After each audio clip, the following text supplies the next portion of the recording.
哇！我好欣賞佢呢張台，點解咧？因為佢呢個結構真係一啲好 heavy metal 嘅設計，好穩陣嗬。係啊，實的嘅。似乎你咁樣冚個頭落去，佢都唔會爛。你試下俾觀眾睇。好，揾阿 Kenneth 先 ，Kenneth。頭先我喺停車場咧試過自動泊車。係啊，好似第一次見 Head-Up Display 有呢樣嘢。係，即係佢唔係純粹投影一啲黑白畫面或者少少嘅線條畫面，真係有個影像喺度。佢嗰個廣東話其實都講得幾好㗎啦，但係佢有幾粒字咧，會有啲鄉音嘅。後排娛樂屏打開，請注意避讓。請注意避讓，請注意避讓。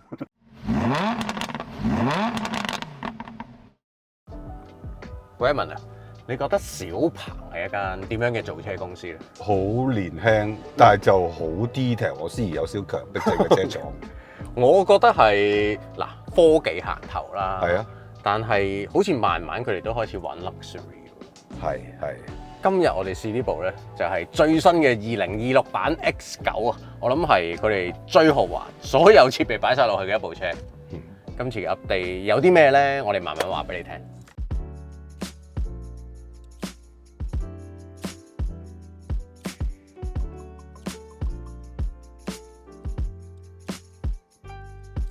嗱，小鵬啱啱喺今年咧就搞咗個 event 啦 ，launch 咗呢部2026版嘅 X9啊。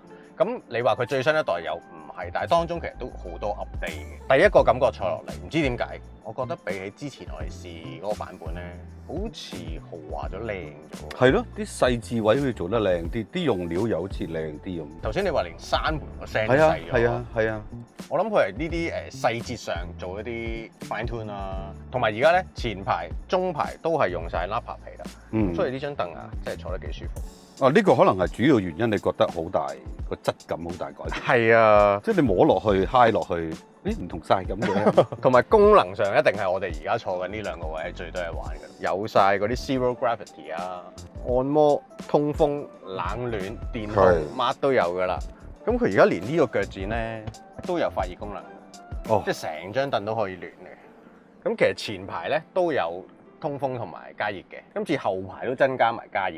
再加上佢前中後排都係電動嘅，咁當然啦，之前有嘅嘢而家唔會冇咗嘅，即係例如前邊有個雪櫃啦，咁佢除咗雪櫃亦都可以係一個暖櫃。係，咁嗰啲台啊、側窗簾啊，呢啲全部都有齊啦。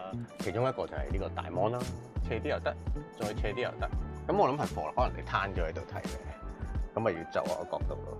咁細緻啊，真係玩到。咁入邊就係睇 YouTube 啊、Netflix 啊嗰啲 OK 啊，小朋友開心啊，或者你等緊叉電嘅時候都 OK 嘅。等叉電嘅人敢坐呢個位嘅？點解咧？個司機嚟㗎嘛，通常。哦，咁唔係嘅，咁冇理由司機自己叉咗佢都唔敢坐噃。咁由於佢係有個 mon 喺度咧，咁所以個天窗係斬開咗兩截。呢度呢個天窗有簾啦，依家吸咗個鏡頭喺度就唔好閂佢啦。前邊嗰個就有個手動簾嘅。叉電啦。呢度有無線充電，你都有應該。我都有。係啊，如果你個電話真係攝唔落咧，其實呢度咧都有個有線充電。哇，60火添喎。係咯，同埋而家 upgrade 咗套音響啊。喇叭係極多，你估下有幾多個？我諗有20個以上。係。20幾咧？27個。你又知？我估嘅啫，真係亂估嘅啫。多咗4個應該。咁多咗喺邊咧？嗱，呢度多咗嘅。哦。後排都多咗嘅，係咁不嬲連埋司機頭枕啊、前座啊、中排啊，咁就20幾個喇叭喺架車入邊。哇！我好欣賞佢呢張台，點解咧？因為佢呢個結構真係一啲好 heavy metal 嘅設計，好穩陣嗬。係啊，實的嘅。似乎你咁樣冚個頭落去，佢都唔會爛。你試下俾觀眾睇。好，揾阿 Kenneth 先 ，Kenneth。啊，仲有啲 update 令我覺得佢高級咗咧，就係前排頭先閂門係有電鎖。即係呢啲都係豪華車有嘅嘢。中排你又覺得道門開關靜咗啦。講開靜啊，佢加咗個嗰啲 road noise cancellation 嘅。係。呢樣嘢得意啊！即係以往有啲人係唔中意嘅。有啲人敏感添啊，直頭。耳鳴覺得。係啊，唔舒服㗎會。但係喺呢架車入邊就我暫時聽我冇呢個感覺嘅。不過我同你都唔係對呢樣嘢好敏感嘅人。係。當然佢又唔係靜到好似密室嗰種。又唔係㗎，係啊。我諗佢中間揾到個 balance，即係唔會令到你唔舒服，又可以適度地降低嗰啲噪音。係，因為早期嘅 road noise cancellation 係真係好似密室咁啊！我諗你試過㗎啦，有啲壓力嘅。係啊，直頭你覺得有壓力嘅啊。其實而家如果你戴嗰啲有 cancellation 嘅耳機都會有，係啊。咁而家車入邊我就冇呢個感覺，冇喎，因為我哋揸咗輪都冇。係揸咗一輪都冇。咁仲有尾排啦，尾排我幾欣賞佢嗰個電動摺疊嘅方法啦，即係唯一我哋見過小鵬呢部車係咁樣摺嘅啫，即係摺埋一嚿，然後就縮埋落個尾箱底，全電動嘅，摺合嘅速度真係唔快㗎啦，好似老人家咁慢慢咁樣摺埋。咁但係 OK，因為你一啲力都唔使出，撳兩粒掣就搞掂啦。同埋而家呢個分角都唔同咗，變咗6/4開，咁所以好用啲喎，好用啲嘅，係，因為你呢度仲可以坐2個人摺一邊都 OK，所以佢會聲稱啦，4座又得。5座又得，6座又得，7座又得。啊 ，OK。係啦，咁其實今次除咗設備上嘅 upgrade 咧，有2樣最大嘅 upgrade 係眼睇唔到嘅。第一就係用咗5C 嘅超級快充電池啦。係啊。5C 上次龍除解釋過啦。係。即係話10至80%。1/5個小時，係啦，1/5小時，所以12分鐘佢就可以10至到80% 插滿嘅。咁當然你揾到支快嘅充電槍啦。係。佢而家呢部車已經變咗係暫時市面上 DC 充電最快嘅一部車。你講香港嘛？係啊。係去到537 kW 嘅。講緊我哋呢部嘅頭轆版啦。咁如果係long range 或者4驅嘅 performance 版咧，夠電池大啲嘅，係再快啲，542 kW 㗎啦。電死人！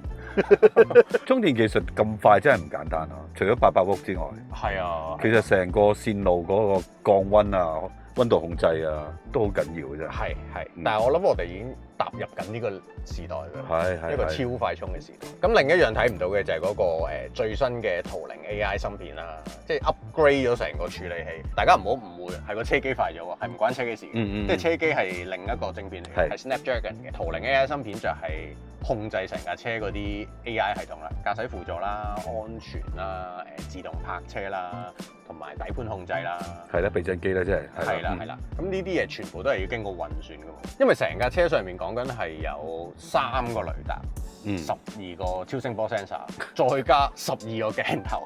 咁呢啲所有收到嘅數據都係要運算先會做一個反應出嚟嘅。咁而家佢個新嘅 AI 芯片就可以做到比以往更加快嘅效果。嗱，聽我講咗咁耐啦，你個樣都蠢蠢欲動。坐前定揸？你中意揸多坐？OK 嘅。好，咁我哋而家試車啦。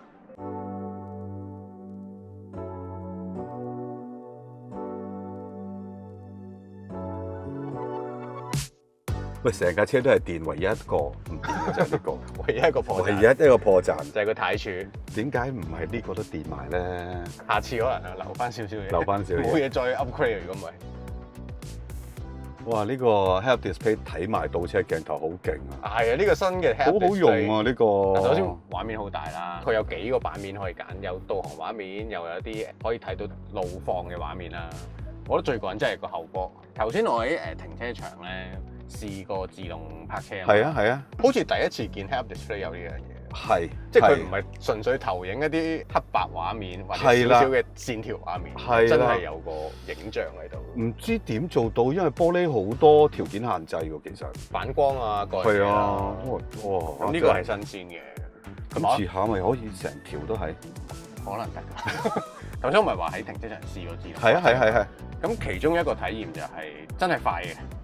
因為佢換咗呢個芯片咯，就係嗰個 AI 圖靈芯片，成個過程同我拍，我唔敢講佢快過我，但係都不相伯仲噶啦。嗱，我作為觀眾咧，開頭你停咗喺度咧，我想鬧嘅，做乜嘢？做乜停喺度？當你一喐嘅時候咧，我係覺得你拍緊嘅，係，因為個動作係好自然、好流暢嘅，係啊，同埋一手就入到正中間噶啦，係啦，直至個鏡頭一轉，你個車頭並翻過嚟我呢邊。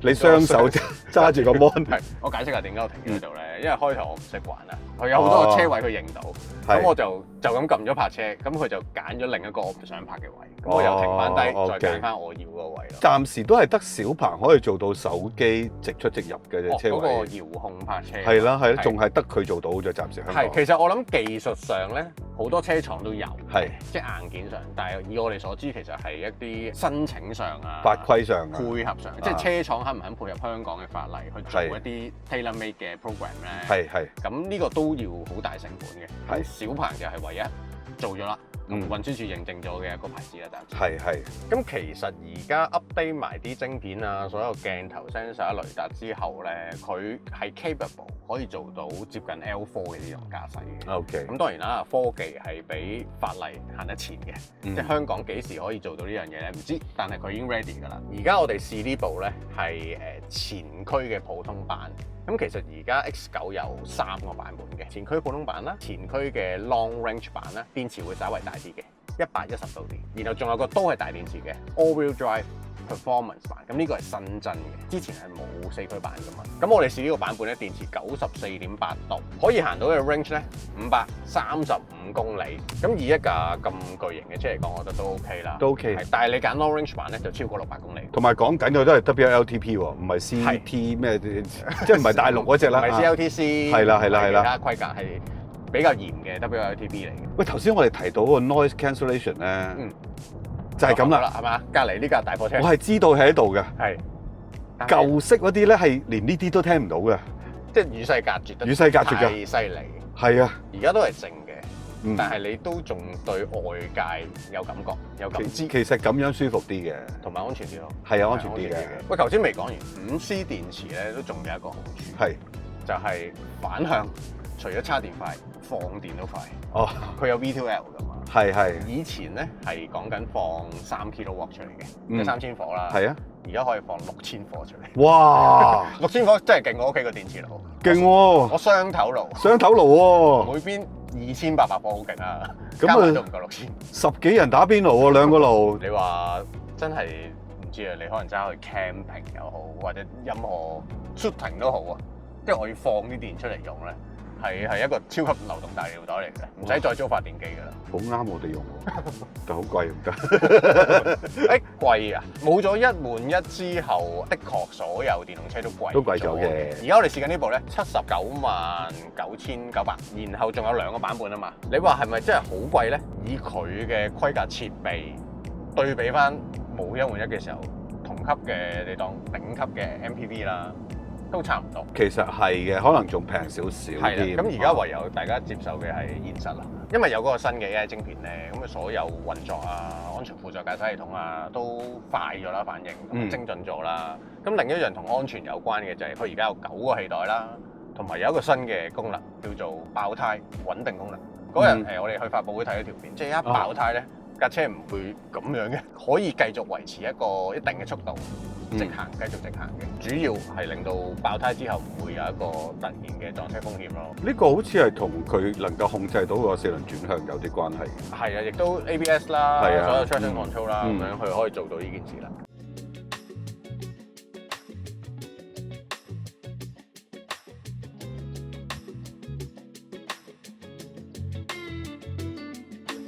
上一次我哋試 X9咧，覺得佢嗰個氣膽唔係唔舒服嘅，但係好似硬係唔夠細緻啊。係啊，係。咁但係呢架我哋頭先喺 Highway 試過啦，喺下邊汀九度亦都試過啦，叻咗喎。好似成架車再 stable 咗。係咯，俾個進步獎佢喎。嗱，實際咧，廠就冇話佢點樣換過啲氣壓避震啊，換過啲乜嘢啦，佢冇乜講過。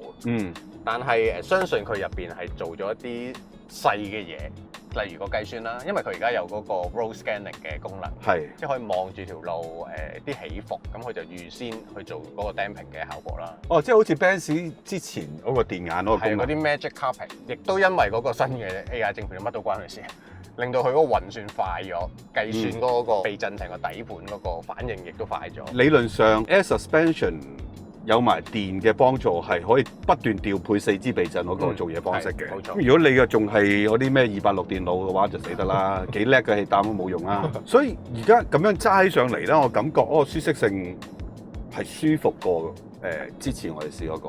係啊，我覺得唔單止係坐嗰個人個快好咗，其實揸嗰陣時個感覺都好輕鬆。首先我唔覺得自己揸咁大架車。佢其實係非常巨型嘅，車體嘅長度闊度都係大，但係揸落，例如喺呢啲迴旋處咧，你都會覺得好易 handle，好似揸緊個 SUV 咁樣咯。當然其中一個就係氣壓避震啦，佢嘅後輪轉向都係幫到手嘅，即係攞軚幅度係可以好細微嘅。咁呢個就 MPV 就得佢有啦。我就覺得成架車咧好鬼，即係揸嘅感覺咧，好鬼道家，好禪係嘛？好禪啊！即係無謂嘅，叫你唔好搞咁多嘢啦。係啊，扭少少軚，隻腳輕輕掂掂，個 brake 又輕輕掂掂，佢就好似咩嘢都係做到你要嗰種嘢嘅，即係包括速度啦、剎車啦、regen 啦。係你講得衰啲話，好似同個人嗰個關係係疏離啲嘅。係。但係揸呢類車咁緊密做乜嘢啊？揸得舒服係其中一個好大嘅考慮。係啦，你講啱啊 point。其實揸呢啲七人車，點解咁多人中意長途揸？就係我就係中意嗰種疏離啊，少少。你冇咁容易攰啊，成個人。我諗司機投入嘅 input 係比較少。係。架車一樣做到你想要去做嘅嘢。係啦。咁而佢今次我覺得做埋佢成個 dynamic 啊，個 ride 啊，都比以往好咗啲。咁所以成個過程係幾舒服嘅。你諗翻轉頭，我哋好耐之前咧，即係歐洲都玩過 MPV 一輪噶嘛。係。佢哋玩跑車噶嘛？你記唔記得？佢哋係着重高速嘅 handling。係啦，我哋作為試車間中揸下就好過癮嘅。哇！好聽到你冇得頂啊！我叫你趕住去送貨嗰啲。但係叫你日日揸載住人，其實未必係咁啱嘅。可能容易啲攰咯。係啊，容易啲攰嘅。頭先我哋都坐過中排噶嘛。我其實好怕呢啲咩 zero gravity 嘅燈嘅。如果個路面嘅震盪係多頻密嘅時候，其實你原本係由你個 pat pat 做咗減震，再傳過去你尾龍骨，唔係喎。如果你瞓咗喺度，食晒 all body 食晒佢喎。但係頭先我坐咗一轉，今朝又早起身，我係好想瞓覺嘅先，瞌得着講，我覺得係瞌得着。我都覺得可以瞓着嘅。如果你開埋個暖燈啊，按摩啊，瞌埋眼啊，咁架車靜英英，浮下浮下咁樣，仲瞓。我覺得佢個 dynamic 表現都 OK 嘅。佢呢部唔算好快啫，呢部係講緊320匹，450 Nm 度，咁應付呢個體積呢個重量 OK 嘅。我覺得比較出色嘅就係佢呢一個咁嘅體型頭碌，喺例如啲細嘅迴旋處啊，一啲比較急少少嘅彎啊，成個控制成架車，你唔覺得佢繃緊？嗱，我呢啲快啲轉入去啦。快啲轉入去，架車一沉啦，左手邊壓住咗，其實都幾定㗎啦。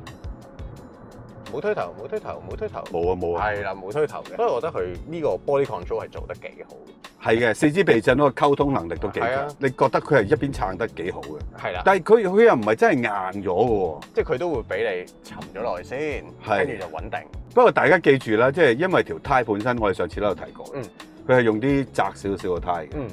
所以個物理極限係會低啲嘅。即係雖然佢有4轉，有4支氣膽。做咗好多嘢，但係個 grip 摩擦就係咁多噶啦，個 contact patch 就係咁大，就係咁大噶啦。你就唔好真係當佢，喂得喎，第一個圈，第二個圈得唔得？邊得喎？第三個圈得唔得？就出事噶啦，話你聽下，大家小心啲啦。你記住，佢永遠都係個 MPV 嚟嘅，係啦，carrier 嚟嘅啫，唔使揸太快嘅。但係講揸咁快咧，你覺得會唔會係作為司機載老闆係好容易揸得好啊？呢架車？易㗎。即係穩定係易嘅，喺高速佢嗰個控制都係易嘅。即係頭先你行團工都唔需要不斷修正軚盤，係都幾容易就令到好平穩咁樣浮住去嘅。仲有就係佢嗰個 brake 嗰個 regen 咧，其實你就算用到係最大嗰個咧，佢都係有一段時間嘅比較 linear 咯。係啊，即係唔會收油就錯嗰類嘅。咁當然呢個亦都係同佢氣膽有關係啦。係，即係佢識得。你收油嘅時候識得撐住先，咁你係好平穩，你又覺得自己作為司機揸車好叻啊！老闆就好中意。咁我覺得如果呢架 X9 數設備、數功能、數科技，好似都諗唔到有啲咩缺失。唯一我有個要求，佢嗰個廣東話其實都講得幾好噶啦，但係佢有幾粒字咧，會有啲鄉音嘅。後排娛樂屏打開，請注意避讓。請注意避讓。請注意避讓。好似順德嗰啲咁。係啊。咁如果佢 OTA，因為佢 OTA 啦，咁更新到呢啲就最好啦，成個感覺再順意啲。哇！比起 Gemini 嗰個語音已經好好多㗎啦。Gemini 嗰個係譚仔阿姐嚟㗎，直頭。Gemini 呢啲成長得好快嘅。我想試一樣嘢啊。係。盡友會唔會錯真老闆咧？你當我係啊？你係啊 ？OK，準備，好，1、2、3，唔會㗎，唔好扯住，好，收慢 ，OK，我哋用運動模，OK，再嚟一次 ，OK，咦？都唔會㗎。可能 all-wheel drive performance 會。啊，係，因為個 power 大好多。大好多，呢部8秒幾，嗰部5秒幾㗎喎。係行呢個我哋嘅試車專道地雷陣都非常之平穩咯。所以我覺得唔單止係設備上嘅豪華，即係成個駕乘體驗佢都有啲提升嘅。係，但係你覺唔覺得 X9呢一種嘅外形設計，其實喺香港唔係真係好主流？係啊，即係唔係完全一個盒型。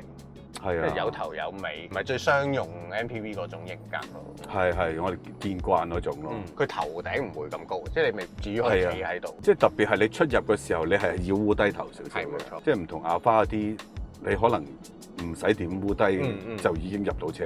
但係我欣賞佢尾排㗎，即係尾排坐咗落去，空間啊、頭頂啊、腳位都係 OK 㗎。啊，同埋張凳都幾舒服。雖然佢咁樣摺啫，但係張凳本身有咁上下厚度。係啊，我見厚度唔似係一種可以完全收落去座椅底嗰種設計。所以成個摺疊反落去嗰個設計幾好。而家我哋就算升起咗兩張凳，代理都擺咗7個 hand carry 喺度，係都塞得落嘅。咁唔知大家對於豪華 MPV 最在乎嘅係咩啦？我覺得呢部都俾到好多嘢，駕駛者同埋乘客㗎啦。咁係你中意設備多啊，中意氣派啊，中意佢夠靚啊，定係點樣咧？咁啊留言話俾我哋聽啦，即係睇下呢部 X9究竟有幾多個 tick 俾到你啦。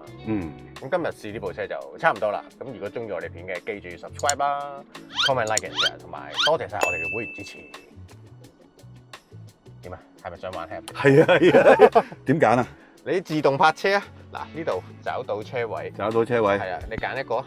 揀呢個啊？係啊，開始。開始緊未啊？開始咗啦，咁你放煞車就得噶啦。